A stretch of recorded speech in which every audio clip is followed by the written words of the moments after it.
My name is Anna, or Anya Wick, changed from Anna Petrova when I was briefly married, changed from Owen Theodore Epstein when I transitioned back to female, changed from my birth name, Anya Beth Epstein, when I transitioned from female to male. I'll come back to that later. I want to talk about Justin, Diddy, and Blink Twice as conversations I've been seeing relate to my personal experiences.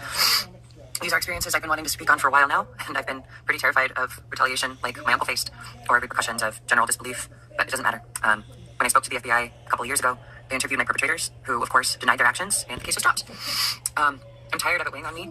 It's had me sick, and these conversations are happening right now.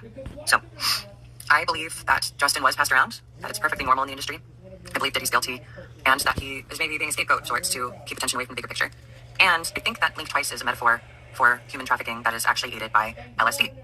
I know they did MDMA in the film, but like the perfume that makes people forget, the venom that helps them remember, it's all very parallel to the effects that LSD alone had on me while I was growing up getting passed around at orgies as a sex slave. I had amnesia, like a split mind for the majority of my life. That was the point of the acid. Everything that I experienced on it was blocked out completely, and I only remembered the circumstances I was trapped in when the drug had already kicked in. So what happened is my family would dose me and rape me with their friends and relatives. Always, by the time I was high, it was impossible for me to run, and by the time the drug wore off, I would have forgotten everything. Now, this started in infancy and slowed down, finally stopped when I began taking testosterone in 2015. I had to de-sex myself. My memories began resurfacing and finally sticking in 2020, at which point my healing started to begin. Sometimes it was just my father. Usually it was both my parents and my brothers at an isolated cabin they had purchased. Often it was with the extended family we had in town, and sometimes it was at these massive parties on vacation. I would be told we were going to a family reunion or one of my father's work functions.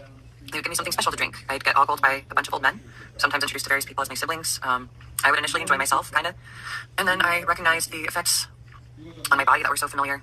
Memories would start to come back, and the horror set in before I'd get raped.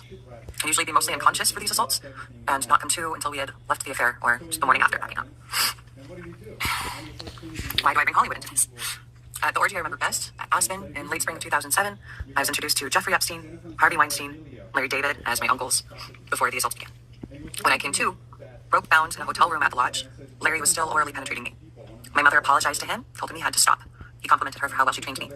I couldn't move or scream, and she mocked me for trying. There are several other people I've met throughout my life, but that is the event I remember most clearly, which takes me back to Justin and Blink Twice, and gossip about this happening in Hollywood.